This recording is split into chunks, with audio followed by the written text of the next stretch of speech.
Ini gokil emang nih. Balik lagi di Tanya Bintang Tamu. Anjir.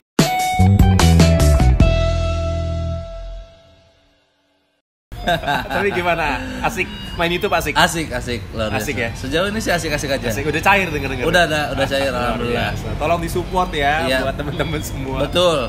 Karena di kala pandemi kan semua orang kehilangan pekerjaan. Betul, gak ada pekerjaan selain nge-YouTube ya, Pak? Betul sekali. Masa saya harus kehilangan AdSense juga dari sini? Itu salah satu bentuk effort loh. Tapi kenapa coba invite gue di Tanya Bintang Tamu? Karena Adit Nganga ini salah satu bintang tamu yang sangat beda. Apa bedanya? Karena lu tuh punya ciri khas tersendiri. Asik. Kalau misalkan buat teman-teman yang tahu perjalanan karir seorang Adit Nganga, Ya. itu adalah stand up comedian awalnya. Awalnya 2014 deh kalau nggak salah 2014. ya gue. 2014 ya. Suca 2 Suca 2 2016. 2016 gitu. Nah, di stand up-nya dulu ya. Ya. Stand up-nya dulu Adit Nganga itu satu komunitas sama gua, stand up Indo Bogor. Ya, benar banget. Kita dulu sempat pernah jadi tandeman Tandeman. ya. Dulu tuh kita naik bareng sih waktu dulu Naik ya. bareng, betul. Naik bareng. Waktu itu gue juga salah satu orang yang bilang kalau misalkan kualitas lu dulu pesat banget kemajuannya. Secara kualitas tuh pesat banget. Iya. Karena memang basicnya Adit Nganga ini MC karena memang udah punya basic public speaking di Betul. sana. Tinggal ngolah lucunya doang. Yoi. Sampai sekarang Beat Legendnya sampai sekarang bisa gua bawakan. Kayaknya hampir semua komik, enggak semua sih, kayaknya beberapa komika yang tahu kalau tiap ketemu gue pasti hai pasti selalu gitu. Coba assalamualaikumnya dong, Dit. Assalamualaikum warahmatullahi wabarakatuh. Hai. Mulai lagi bersama Adit Nganga dalam acara pengembalian anak tante.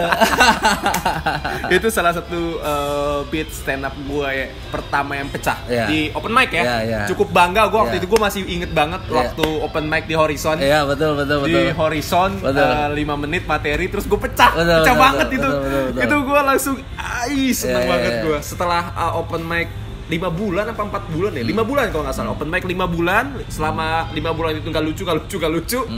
Akhirnya di bulan kelima gue berhasil nemu satu formula dan juga satu set materi yang oke lah gitu.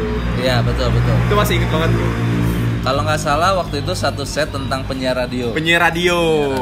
Iya bener. Itu lucu banget. Lucu sih itu. Gue senang gitu ketika gue akhirnya bisa berhasil. Kenapa akhirnya gue mencoba untuk ke stand up comedy? Karena bagi gue stand up comedy itu level paling atas untuk gue pelajari. Public speaking gue udah punya. Ya. Gue bisa ngomong di depan banyak orang, gue bisa siaran bahkan juga. Tapi ternyata itu doang nggak cukup. Karena prakteknya pada saat gue stand up, bekal gue ini, pengalaman gue ini ternyata tidak membuat gue bisa menjadi orang yang lucu pada saat stand up. Karena public speaking gue nggak cukup ternyata. Akhirnya gue belajar. Wah, ini harus dipelajari bagi gue karena ada tantangannya, ada challenge-nya. Ketika gue open mic pertama kali gue 2 minggu kalau nggak salah, akhirnya gue nonton open mic Bogor. Terus gue masih inget banget waktu itu gue ada Ridwan Remin samping-sampingan sama dia. Gue bilang, wah ini orang yang gue nonton di Metro TV gitu kan. Akhirnya gue minggu berikutnya gue coba untuk open mic. Begitu open mic, gue sempet meng-underestimate bahwa gampang nih stand up comedy, cuma ngomong-ngomong gitu doang. Sementara gue udah punya basic di public speakingnya. Tapi ternyata pada saat prakteknya gila banget. Itu lebih sulit daripada gue nge-MC di acara corporate. Oh gitu. Yang pertama kali lu rasain. Iya, susah dan gak mudah ternyata. Emang selama lu nge-MC lu gak pernah nge-joke? Pernah, tapi jokes di MC dan juga stand up tuh jauh beda banget. Oh, beda ya? Beda banget, jokes MC dengan jokes stand up tuh beda banget. Betul. Akhirnya gue pelajari stand up comedy, tekniknya semua gue pelajari, dan itu akhirnya mempunyai dampak yang cukup bagus untuk skill gue di MC dan juga siaran radio. gue jadi lebih peka terhadap situasi dan bisa menjadikan situasi sebagai jokes gitu. Gitu sih. Ya. Jadi awalnya Adit Nganga ini sebagai seorang penyiar radio dan juga MC, gabung ke Stand Up Indo Bogor bersama gue yang tadi gue bilang kita sempat satu tandem. Lalu kita berpisah di tahun berapa Dit kalau nggak salah? 2015 ya kalau nggak salah. Enggak. Iya ya. Suca lu udah di Bogor kan? Enggak.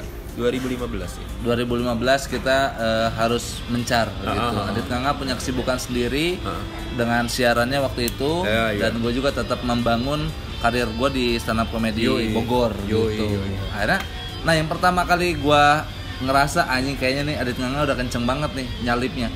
Waktu Suca 2. Suca 2 lu masuk, gua enggak. Iya. Kata gua anjing Adit Nganga. Bahkan sebelum Suca sebenarnya Suci gua dapat golden ticket. Iya, sama Nugra. Gua ingat banget. Suci 6. Nugra, Rin, lu, gue, second chance. Iya, second chance. Ada 4, satu lagi siapa ya? Adit Erwan. Bukan.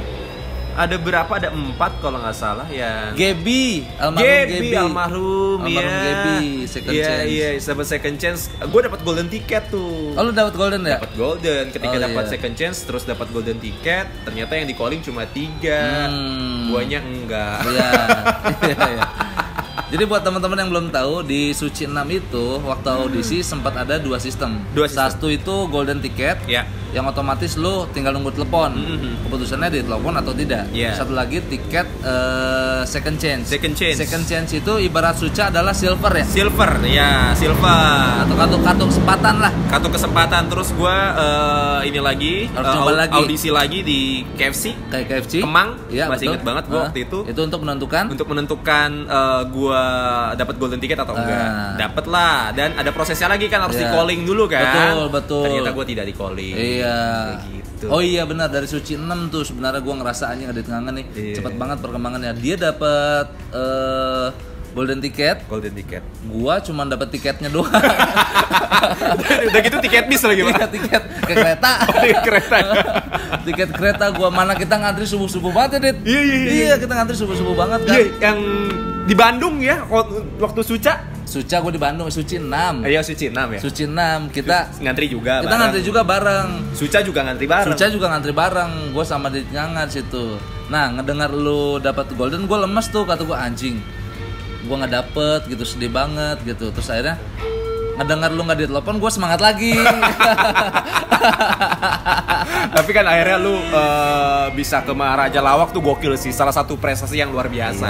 Lu bisa langsung ke Malaysia tuh gokil sih. Iya, makanya kan sebenarnya kan kita sama-sama tumbuh bareng, akhirnya punya proses dan penyelesaian karir masing-masing gitu. Adit Nganga dengan Suca 2 tuh sempat kegertak juga tuh gue, anjing Adit Nganga Suca 2 gitu. Terus gue mulai masuk Suci juara 3 gitu. Lu Suca berapa besar? Mau masuk ke babak 10 besar.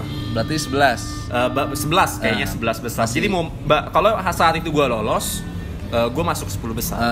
Tapi ternyata enggak. Karena lawannya cukup berat sih waktu itu. Betul. Semuanya udah senior, cuma gue yang baru. Semuanya pecah malam itu, cuman gue yang mungkin terbawa paling bawah. Ada besar banget lah waktu itu ya. Lumayan lah, Pak. Masih besar banget lah. Lumayan. Akhirnya gue Suci 7 tuh, mungkin jalan gue waktu itu Suci 7 gitu. Kata alam tuh, kata takdir tuh, udah lu sabar sedikit, nanti lu bakal dapet. Ada Suci 7 gue juara 3. Terus berangkat ke Maharaja Lawak. Kayak gitu. Luar biasa sih perjalanan gue sama Adit Nganga. Salah satu teman seperjuangan yang sampai sekarang sama-sama tetap eksis. Masih. Karena waktu zaman kita itu, di bawah kita itu udah pada ngilang kan? Iya. Pada ngilang nggak tahu. Riandi Rizky nggak tahu kemana. Mungkin jadi penyiar tapi kan nggak eksis. Open mic, ada BS. Iya, BS. Ada Judi Romi. Ada Awan Fujia waktu itu. Jadi Adit Nganga ini salah satu partner gue di Stand Up Indo Bogor tahun 2014 waktu itu. Luar biasa. Nah, Dit, sekarang kan perjalanan karir lu melonjak naik nih. Alhamdulillah. Grafiknya naik. Selain jadi MC kondang, penyiar radio masih nggak sih lu? Penyiaran gue dari 2018 udahan. 2018 udah nggak fokus siaran lagi. Sekarang Stand up comedian masih. Stand up masih cuy, masih Stand up banget. masih. Tapi belum kesempatan untuk open mic aja karena pandemi. Iya. Nah sekarang tuh Adit Nganga lagi ngebangun karirnya dia sebagai scriptwriter pebasket sombong. Anjay. Luar biasa. Yes. Denny Sumargo. Yes, scriptwriter. Jadi buat yang suka nonton pebasket sombong, gue menulis di sana untuk skripnya gitu. Karena di pebasket sombong sendiri kontennya ada openingnya itu ada sedikit film pendek sedikit sama di depan sama di belakang. Iya, betul. Terus gue membuat itu semua. Gitu. Jadi kalau lu nonton di vlog atau di YouTube-nya Denny Sumargo yang basket, nah Adit Nganga tuh ada juga gue juga bagian sombongnya.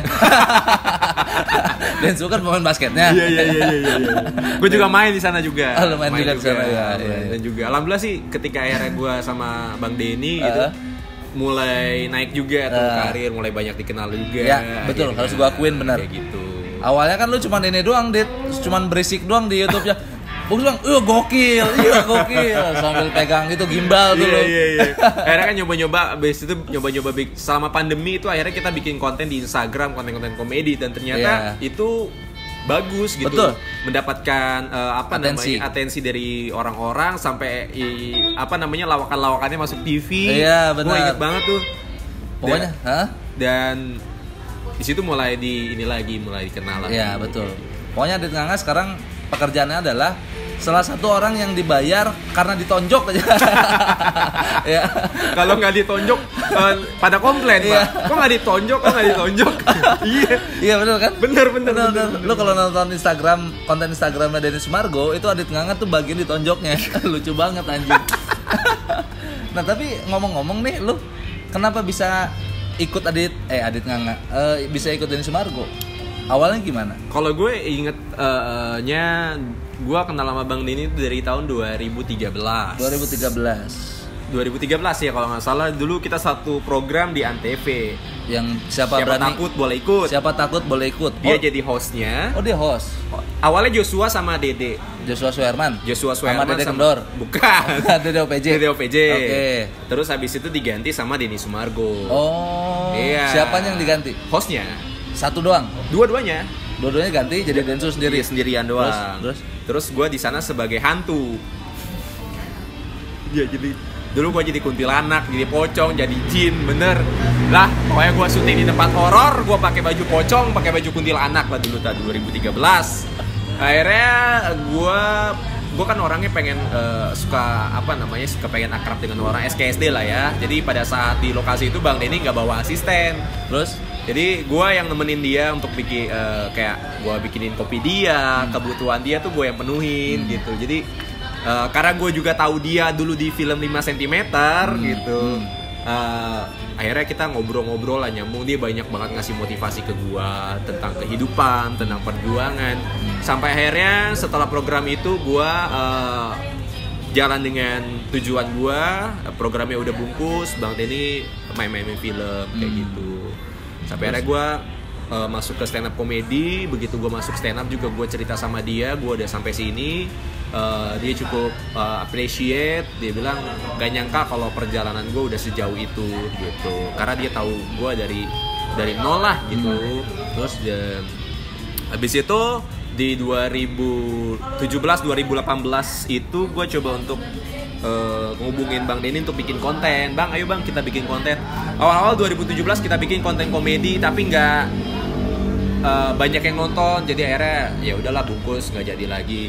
Terus 2018 gue hubungin lagi untuk Bang, ayo Bang kita bikin konten, nggak jadi lagi. 2019 gue bilang Bang, ayo Bang kita bikin konten. Gue kejar-kejar mulu tuh lewat DM, lewat WhatsApp, lewat komentar di Instagram, gue kejar mulu. Terus dia bilang, anjir gue serasa dihantui katanya, lu ngejar-ngejar mulu, lu pengen bikin apa sih emang gitu. Ya udah Bang kita bikin konten basket kayak gitu. Basket emang ada yang nonton gitu. Karena kan lu tahu kalau di Indonesia kan lebih banyak orang yang dominan lebih suka sepak bola daripada basket ya. Betul. Saat itu akhirnya kita coba-coba untuk bikin konten basket. Ternyata pada saat itu konten yang dibuat itu ada satu sisa dan belum diupload. Begitu diedit, gue minta sama editor untuk cari thumbnail yang oke gitu. Dapatlah satu thumbnail yang ngeliatin sisi sombong. Akhirnya Bang Denny bilang, apa ya nama thumbnailnya? Dia bilang ini pebasket sombong. Gimana katanya? Oke kok. Kalau kata gue sih oke. Ini pebasket sombong, ngacak-ngacak klub basket Samuel Rizal. Dari situ ternyata viewsnya banyak. Dia pengen telepon gue, itu kenapa viewsnya bisa banyak? Gue juga kurang tahu ya. Kenapa akhirnya viewsnya bisa banyak? Mungkin karena faktor thumbnail kali ya. Bisa jadi. Atau mungkin karena faktor nama pebasket sombongnya, orang kepo. Apa nih pebasket sombong betul, gitu kan? Betul. Akhirnya setelah itu kita develop tuh untuk konten YouTube-nya.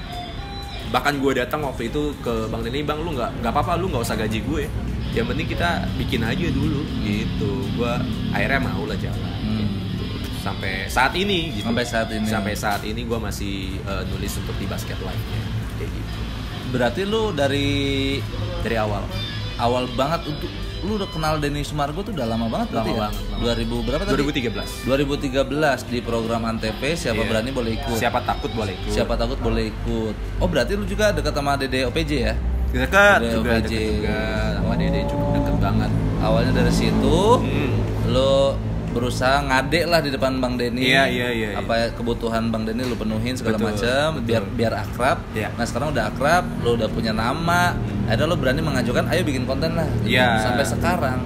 Tapi itu semua tidak lepas dari perannya dia sih sebenarnya. Yeah, karena gue datang dari awal ke dia pun tong kosong, Pak. Maksud gue nggak punya apa-apa, gue nggak tahu yang namanya directing, gue nggak tahu yang namanya pengambilan gambar. Betul. Semua diajarin sama dia gitu. Semua ilmu-ilmu yang gue dapet tuh dari dia semuanya. Betul. Gitu. Sampai akhirnya gue bisa beranilah kalau misalkan ada orang yang minta untuk gue bikinin skrip atau project, bikin video, gue berani gitu, karena udah punya bekal gitu. Dan semuanya dapat ilmu-ilmunya semua dari Denny Sumargo. Berarti kalau di total lu udah berapa lama kerjasama sama Denny Sumargo? Kalau kerjasama secara intensnya sih sebenarnya dari 2019. Secara intens ya. Secara intens 2019 sampai 2021 ini. Secara intens. Kalau yang sebelumnya paling nggak intens, adalah ketemu bikin tapi nggak intens. Gitu. Nah, di saat itu tuh apa reaksi Denny Sumargo ketika lu masuk Suca dan lu jadi stand up comedian? Jadi waktu itu kan di Suca ada sesi ngobrol-ngobrol ya, gimmick-gimmick gitu ya. Ditanya sama tim kreatif, kira-kira siapa yang mau dihubungin? Terus gue bilang, siapa? Oh, Bang Denny aja deh. Karena yang dia tahu gue dari perjalanan gue dari nol gitu. Akhirnya gue coba untuk hubungin dia, Bang, lu mau gak di interview buat acara stand up comedy gue untuk ngomong-ngomong mengenai gue. Gue udah masuk TV, Bang, jadi finalis kayak gini-gini. Wah, keren lu udah sampai sejauh itu. Terus dia cukup bangga lah dengan perjalanan gue. Karena semua yang gue lakukan itu juga atas dasar motivasi dari dia juga. Dia pernah bilang ke gue, kalau kita mau jadi orang yang sukses, kuncinya 2. Apa? Fokus dan konsisten. Ya, betul. Itu juga. Akhirnya gue fokus dan konsisten terhadap apa yang gue suka, terhadap apa yang mau gue kejar saat itu. Gue pengen masuk TV, jujur gue saat itu gue bercita-cita gue pengen banget masuk TV, gue pengen dilihat banyak orang. Gue fokus terhadap perjalanan gue, ya akhirnya bisa masuk TV lewat ajang stand up comedy kayak gitu. Kalau Denny Sumargo tuh sering ngetes lu sebagai komika nggak sih? Ayo dong, lu kan katanya komika nih. Enggak pernah. Atau di dalam penulisan skrip gitu, Dit. Kan ada ini. Kalau gue bikin jokes salah. Pantesan lu nggak juara, nggak lucu. Kalau gue bikin skrip gimana, Bang, lucu gak? Apaan nggak lucu, pantesan nggak juara nih. Dia selalu nyinggung gitu. Baik itu di YouTube atau konten-konten Instagram. Tapi nggak apa-apa lah. Itu acuan buat gue untuk jadi lebih baik lagi. Tapi bercanda apa enggak sih kalau Bang Denny udah ngomong gitu? Bercanda serius sih. Bercanda serius ya. Bercanda yang serius. Iya. Karena jarang juga, Dit. Maksudnya artis sekelas Denny Sumargo itu nge-hire stand up comedian gitu. Iya. Ya kan masing-masing kan biasanya stand up comedian tuh berdiri sendiri. Iya, gitu. Iya. Ini lu ngikut di bawah Denny Sumargo menurut gua salah satu keputusan yang tepat sih. Untuk karir kita saat ini ya.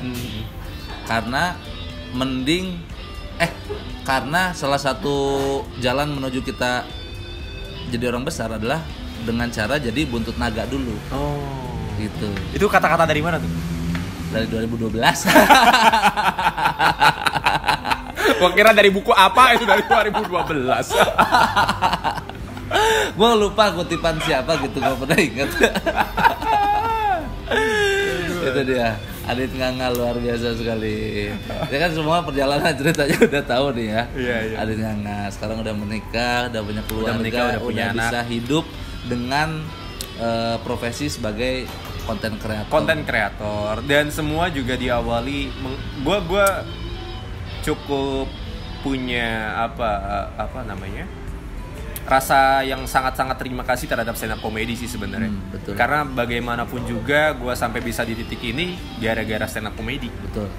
Bukan karena gue sebagai MC, bukan karena gue sebagai penyiar radio, tapi yang membuat gue sampai saat ini ya karena stand up comedy. Gitu. Apa yang memutuskan lu untuk di bawah Densu sekarang? Maksudnya ikut sama Densu? Kenapa lu nggak ikut artis lain? Atau karena gue kenalnya sama dia, Pak. Ya kan lu bisa ngelamar kerja ke yang lain, Baim, Raffi, segala macam. Apa yang bikin lu memutuskan untuk kayaknya gue sama Densu selain kalian sudah saling kenal? Ya pertama karena gue memang kenalnya dia. Lalu pada saat itu gue ngeliat YouTube-nya, gue merasa bahwa ada potensi yang besar untuk menjadi konten yang bisa dinikmati dan ditonton oleh banyak orang saat itu. Jadi dan yang ketiga gue ngerasa gue suka karakternya. Gue yakin dengan gue sama dia gue bisa maju. Karena ketika gue kerja sama dia bukan cuma hanya kerja sebagai robot, tapi gue sebagai kayak anak sekolah gitu. Dia gurunya, gue muridnya gitu. Jadi banyak banget input dan juga ilmu-ilmu yang dia kasih. Gitu sih sebenarnya. Kalau gue kerja mungkin sama orang lain, mungkin gue tidak akan dapat ilmunya. Gue hanya bekerja sebagai ya pegawai aja yang terstruktur, bikin skrip, digaji, udah gitu doang. Tapi kalau dengan Bang Denny, gue mendapatkan treatment dan mendapatkan nilai selain uang, pelajaran. Nilai plusnya itu tadi. Yang paling plusnya gue pelajaran. Karena gue lebih senang ngejar ilmu dulu daripada ngejar uang. Gitu. Kalau gue ngejar uang nggak akan ada ujungnya. Tapi kalau gue ngejar ilmu, uang pun akan mengikuti dengan sendirinya. Betul. Kata-kata siapa itu? Kata-kata ini Pak Martin. Siapa itu? Gak tahu. Nah ini agak ini juga sih, agak kontradiktif juga sih. Tadi lu bilang kan dengan awalnya lu sebagai penyiar dan MC, lu belajar stand up itu bisa menunjang performa lu ketika siaran dan MC. Jadi kan lu jadi lebih peka terhadap situasi. Betul. Nah, kenapa ketika lu di scriptwriter Denny Sumargo, lu tidak melakukan hal yang sama? Kayak tidak terlalu peka terhadap insting komedi. Sampai Denny Sumargo berbicara seperti yang tadi. Mungkin karena selera lah ya. Seleranya beda. Mungkin karena selera sih sebenarnya, ujung-ujungnya kembali lagi kepada selera sih. Tiap orang kan punya tingkatan komedi atau selera masing-masing. Betul. Ketika gue menulis skrip menurut gue udah lucu, belum tentu menurut orang lain lucu. Betul. Jadi nggak sepenuhnya ditolak sih sebenarnya. Ketika gue nulis skrip, dia memberikan input lagi gitu. Jadi nggak betul-betul apa yang gue tulis itu ditolak semua, enggak. Jadi dia memberikan input lagi, kayaknya lebih lucu kayak gini, ya kayak gitu. Karena dia adalah orang yang sangat kreatif, sangat-sangat mempunyai selera humor yang tinggi juga. Setuju. Tinggi banget selera humornya, cuy. Setuju. Di atas. Setuju. Yang menurut gue udah lucu, bagi dia belum tentu. Bener. Setuju juga.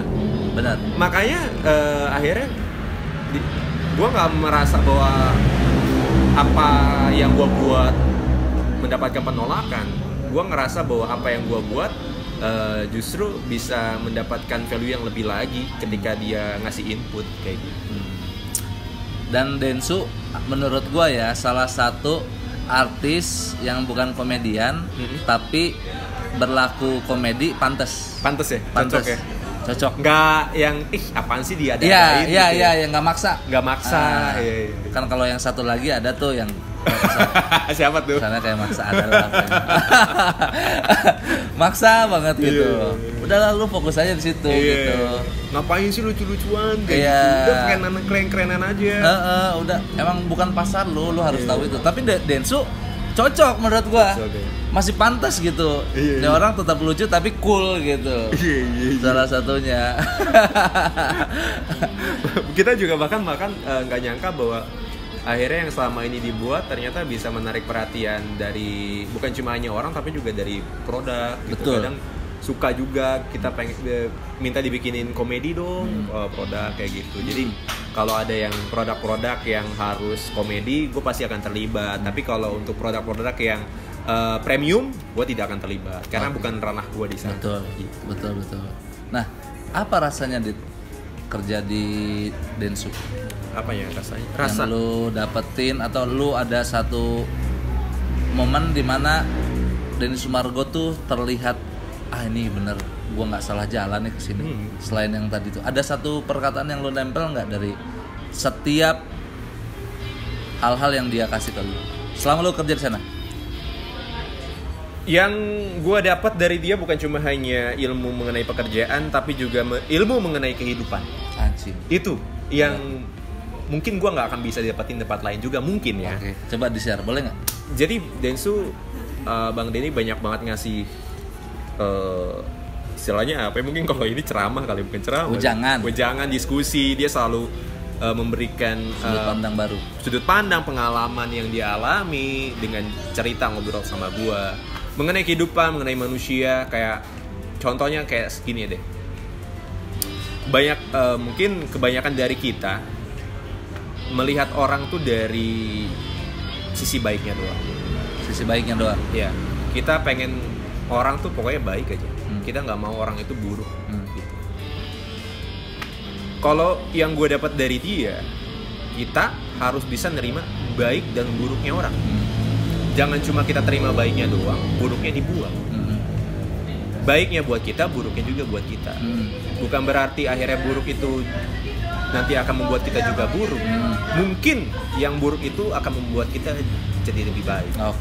Jadi dia selalu mengajarkan bahwa kita kalau melihat orang jangan lihat baiknya doang, tapi buruknya juga kita harus terima. Jangan cuma kita terima baiknya aja, buruknya juga harus kita terima. Kayak gitu. Kebanyakan dari kita cuma ngelihat